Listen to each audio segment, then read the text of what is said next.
Olá, bem-vindo ao Mais 365, onde lemos a Bíblia inteira um dia de cada vez. É um caminho diário e grande, onde temos vindo a perceber que a Bíblia tem tudo a ver connosco. Ao longo de 365 dias vamos do Gênesis ao Apocalipse, usando a tradução da difusora bíblica e descobrindo como a história da salvação ilumina a nossa própria história ainda hoje. Eu sou o Francisco e este podcast é uma proposta das equipas de jovens de Nossa Senhora. Hoje é o dia 70, estamos no período do deserto e vamos ouvir Números 22, Deuteronômio 23 e Salmo 105. Números 22. Os filhos de Israel partiram e acamparam nas estepes de Moabe, do lado de lá do Jordão, em frente de Jericó. Balaque, filho de Zippor, viu tudo o que Israel fizera aos amorreus. Moabe teve muito medo à vista daquele povo tão numeroso. Moabe amedrontou-se diante dos filhos de Israel. Disse Moabe aos anciãos de Mediane: em breve esta multidão vai devorar os nossos arredores, como o boi devora a erva dos campos. Depois Balaque, filho de Zippor, rei de Moabe naquele tempo, enviou mensageiros a Balaão, filho de Beor, em Petor, que está junto do rio Eufrates, no país do seu povo, para o chamarem, dizendo-lhe: eis que um povo saiu do Egito, já cobre a superfície desta terra e instalou-se na minha frente. Agora, pois, vem amaldiçoar por mim esse povo, porque é mais poderoso que eu. Talvez assim eu consiga derrotá-lo e expulsá-lo desta terra, porque sei que tudo o que abençoares será abençoado, e aquilo que amaldiçoares será amaldiçoado. Partiram os anciãos de Moabe e os anciãos de Madiane, levando consigo o preço do oráculo. Ao chegarem junto de Balaão, transmitiram-lhe as palavras de Balaque, mas ele disse-lhes: ficai aqui esta noite e eu vos darei a resposta conforme o Senhor me disser. Então os chefes de Moabe ficaram com Balaão. Deus, porém, aproximou-se de Balaão e disse: quem são esses homens que estão contigo? Respondeu Balaão a Deus: Balaque, filho de Zippor, rei de Moabe, mandou-me dizer: eis que o povo que saiu do Egito já cobre a superfície desta terra. Vem, pois, amaldiçoá-lo por mim. Talvez eu consiga combatê-lo e expulsá-lo. Mas Deus disse a Balaão: não irás com eles. Não amaldiçoarás esse povo, porque está abençoado. Balaão levantou-se de manhã cedo e disse aos chefes de Balaque: voltai para a vossa terra, porque o Senhor não me deixa ir convosco. Os chefes de Moabe retiraram-se, foram ter com Balaque e disseram-lhe: Balaão não quis vir conosco. Balaque insistiu em enviar mais chefes e de mais elevada posição que os outros. Foram ter com Balaão e disseram-lhe: assim fala Balaque, filho de Zippor: não te recuses a vir ter comigo, porque te cobrirei de honras e farei tudo o que me mandares. Vem, pois, amaldiçoar por mim este povo. Balaão respondeu e disse aos servos de Balaque: ainda que Balaque me desse o recheio da sua casa em prata e ouro, eu não poderia transgredir a ordem do Senhor meu Deus para fazer o que quer que fosse, pequeno ou grande. Agora ficai aqui também vós esta noite e procurarei saber o que o Senhor tem ainda a dizer-me.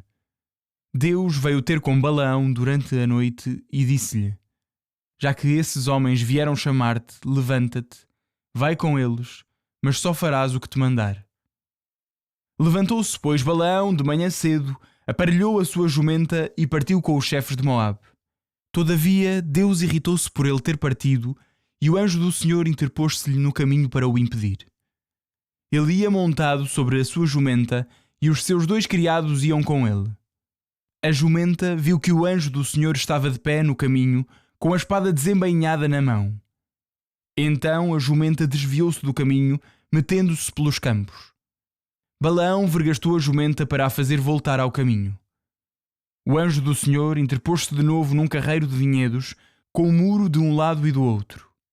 A jumenta viu mais uma vez o anjo do Senhor, e encostando-se ao muro, entalou contra ele a perna de Balaão, mas este vergastou-a de novo. O anjo do Senhor adiantou-se de novo e foi colocar-se num lugar apertado, que não permitia desvio para a direita nem para a esquerda. Tornando a ver o anjo do Senhor, a jumenta acolheu-se debaixo de Balaão. Este, irritado, começou a espancá-la com o bastão. Então o Senhor abriu a boca à jumenta, que disse a Balaão: Que é que te fiz para assim me bateres 3 vezes? Retorquiu Balaão à jumenta: Porque troças de mim? Se eu tivesse uma espada à mão, agora mesmo te mataria.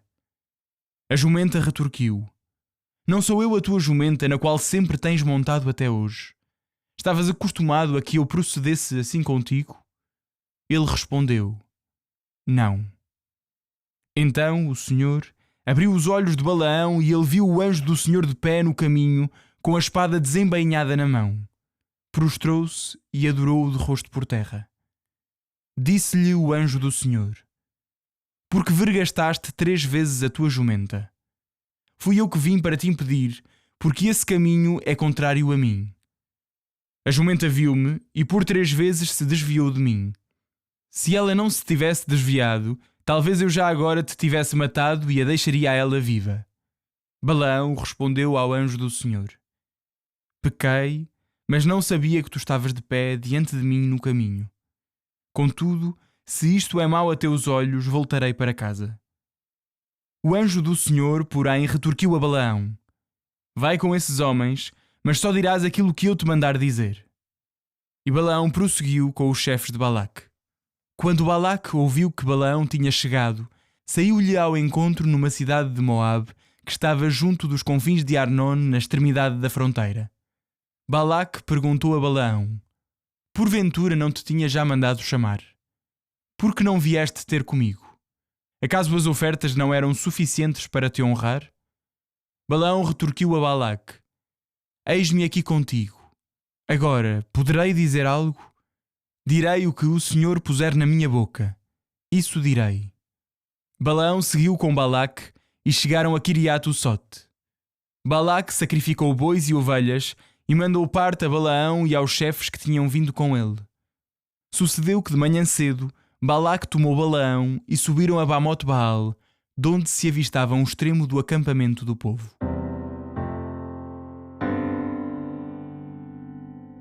Deuteronômio 23. Homem algum poderá tomar a mulher de seu pai, para não descobrir o leito paterno. Nem o castrado, nem o que for mutilado sexualmente serão admitidos na Assembleia do Senhor. O filho ilegítimo não será admitido na Assembleia do Senhor, nem mesmo a sua 10ª geração poderá ser ali admitida. Um amonita ou um moabita não serão admitidos na Assembleia do Senhor. Nem mesmo a sua 10ª geração poderá jamais ser ali admitida, porque não vos ofereceram pão e água no caminho, quando saístes do Egito. Além disso, porque aliciaram contra ti Balaão, filho de Beor, de Petor, em Aram-Naaraim, para que ele te amaldiçoasse. Mas o Senhor teu Deus não quis escutar Balaão e transformou a maldição em bênção, porque o Senhor teu Deus te ama. Não te interesses jamais pelo bem deles, nem pela sua prosperidade em toda a tua vida. Não abominarás o Edomita, porque ele é teu irmão. Não abominarás o egípcio, porque foste estrangeiro residente no seu país. Os filhos que lhes nasceram poderão ser admitidos na Assembleia do Senhor, a partir da 3ª geração. Quando saíres em campanha contra os teus inimigos, evitarás qualquer má ação. Quando estiver contigo um homem que não esteja puro devido à poluição noturna, sairá para fora do acampamento e não regressará ao acampamento. Ao cair da tarde, lavar-se-á com água e ao sol posto entrará de novo para o acampamento. Reservarás um sítio fora do acampamento e lá irás para as necessidades. Terás também, junto com o outro equipamento, uma pá. Quando saíres para fazeres as necessidades, farás com a pá um buraco, cobrindo depois os dejetos. Na verdade, o Senhor teu Deus anda pelo meio do teu acampamento para te proteger e para te entregar os teus inimigos. E assim o teu acampamento deve ser santo, para que ele não veja aí nada de aviltante e se afaste de ti. Não entregarás um escravo ao seu senhor, se ele vier refugiar-se junto de ti, abandonando o seu senhor. Habitará contigo, no teu meio, no lugar que escolher, numa das tuas cidades, na que for melhor para ele.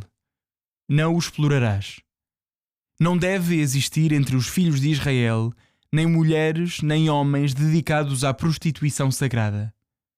Não apresentarás na casa do Senhor teu Deus quaisquer promessas, como o salário de prostituta ou o ganho de sodomita, porque uma e outra são coisas abominadas pelo Senhor teu Deus.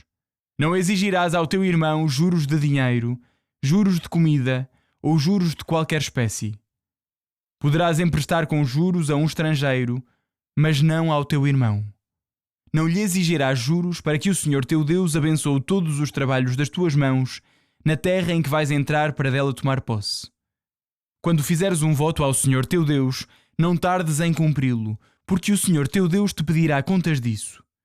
Seria um pecado da tua parte. Mas se não fizeres voto, não haverá pecado da tua parte. Mas deves observar e cumprir o que prometeste ao Senhor teu Deus, a promessa espontânea saída dos teus lábios, proferida pela tua própria boca. Quando entrares na vinha do teu próximo, poderás comer uvas até ficares saciado, mas não as levarás no cesto. Quando entrares na seara do teu próximo, poderás colher espigas com a mão, mas não colherás a foice na seara do teu próximo. Salmo 105. Louvai o Senhor, aclamai o seu nome, anunciai entre os povos as suas grandes obras. Cantai-lhe hinos e salmos, proclamai todas as suas maravilhas. Orgulhai-vos do seu nome santo, rejubile o coração dos que procuram o Senhor. Recorrei ao Senhor e ao seu poder, e buscai sempre a sua face. Recordai as maravilhas que ele fez, os seus prodígios e as sentenças da sua boca.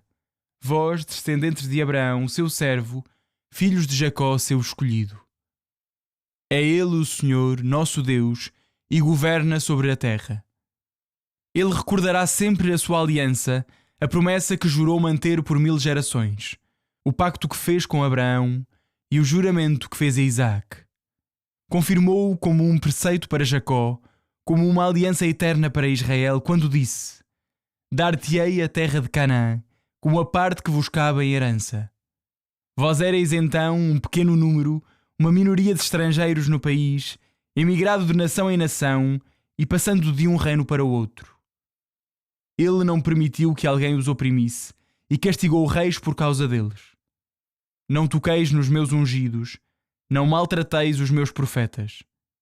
Fez depois cair a fome sobre a terra e privou-os do pão que dá sustento.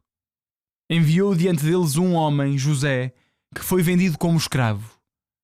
Apertaram-lhe os pés com grilhões e puseram-lhe uma argola ao pescoço, até que se cumpriu a profecia e a palavra do Senhor lhe deu razão. Então o rei deu ordens para que o soltassem, o soberano dos povos pô-lo em liberdade.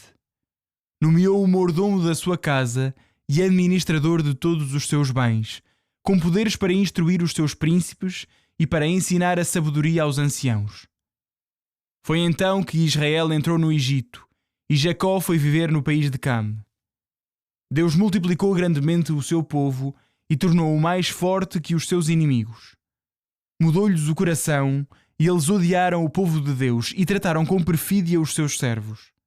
Deus enviou então o seu servo Moisés e Arão seu escolhido, que realizaram maravilhas no meio deles e milagres no país de Cam. Mandou as trevas e tudo escureceu, mas eles não fizeram caso das suas palavras. Converteu em sangue as águas dos rios e matou todos os peixes. Encheu-lhes a terra de rãs, mesmo no interior dos palácios do rei. Deus ordenou e apareceram nuvens de insetos e mosquitos por todo o território. Em vez de chuva, enviou-lhes granizo e chamas de fogo sobre todo o país. Destruiu as suas vinhas e figueiras, destroçou as árvores dos campos. Deus ordenou e apareceram os gafanhotos, com larvas em número incontável, que devoraram toda a verdura dos campos e comeram os frutos das suas terras. Feriu de morte os primogênitos do país, as primícias da sua juventude. Fê-los sair com prata e ouro, e não houve um único doente nas suas tribos. Alegrou-se o Egito com a sua saída, pois andavam aterrados com eles. Deus estendeu uma nuvem para os proteger, e com um fogo iluminava-os de noite. A seu pedido deu-lhes codornizes e saciou-os com o pão do céu. Fendeu o rochedo e brotou água, que pelos areais correu como um rio. Deus lembrou-se da sua palavra sagrada, que tinha dado a Abraão, seu servo, e fez sair o seu povo com alegria e os seus eleitos com gritos de júbilo. Deu-lhes as terras dos pagãos, e eles herdaram as riquezas desses povos, na condição de guardarem os seus preceitos e observarem as suas leis. Aleluia!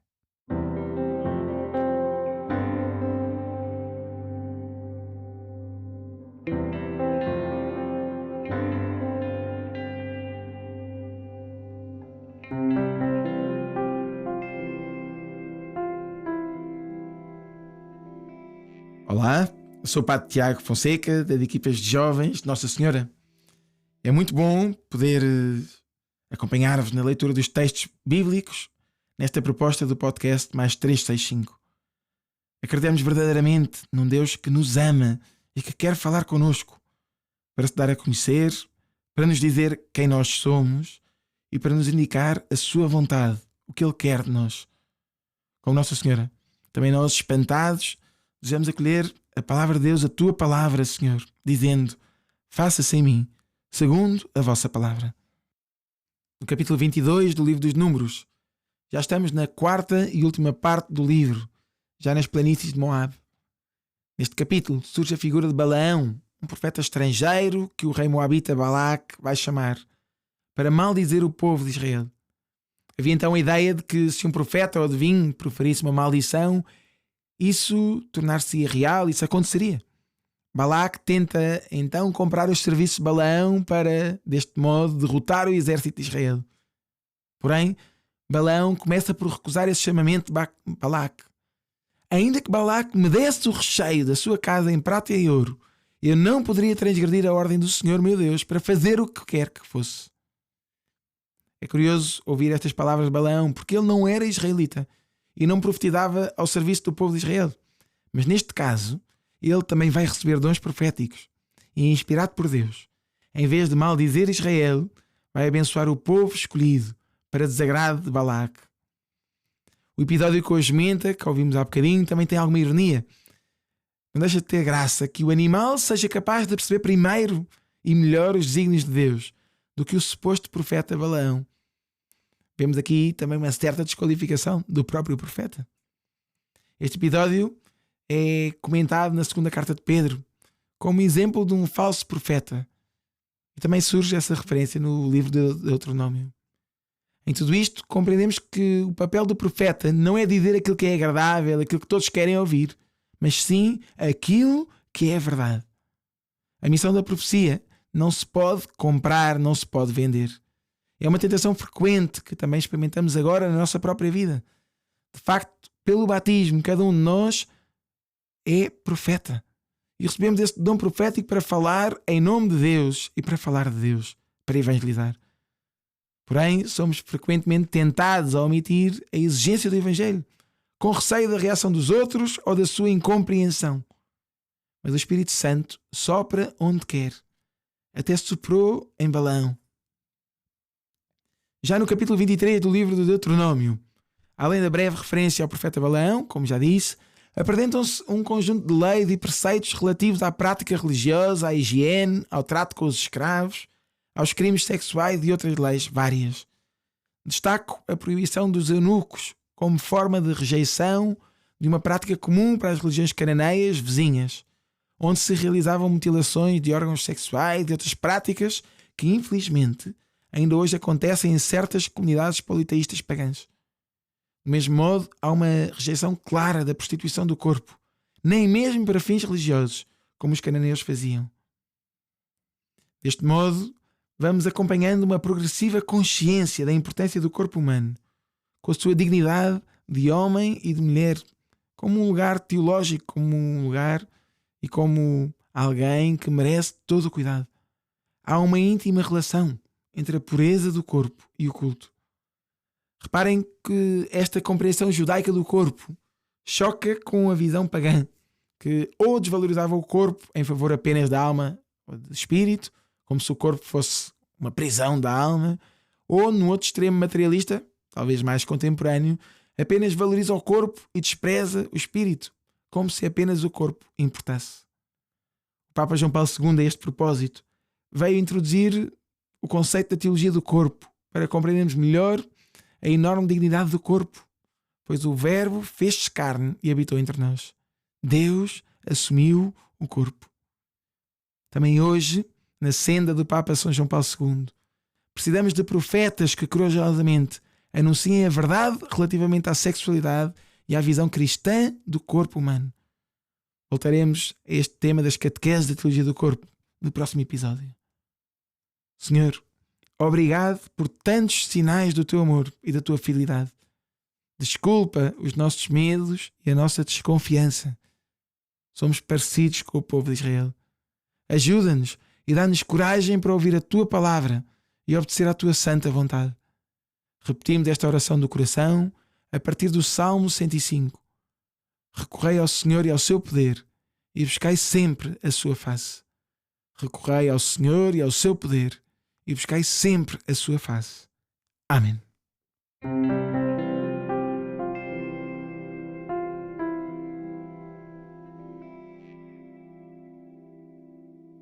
A minha alma glorifica o Senhor e o meu espírito se alegra em Deus, meu Salvador.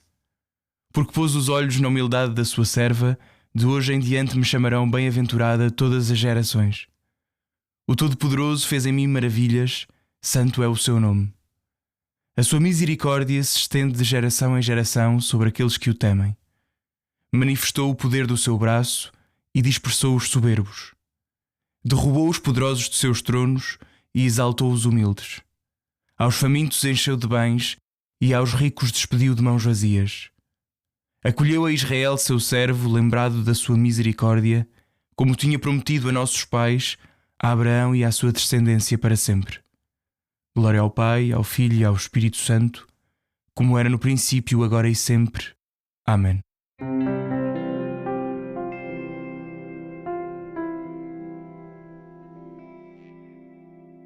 Final do dia 70, amanhã seguimos com mais um pouco da história de Balaão. Um abraço em Cristo, até amanhã.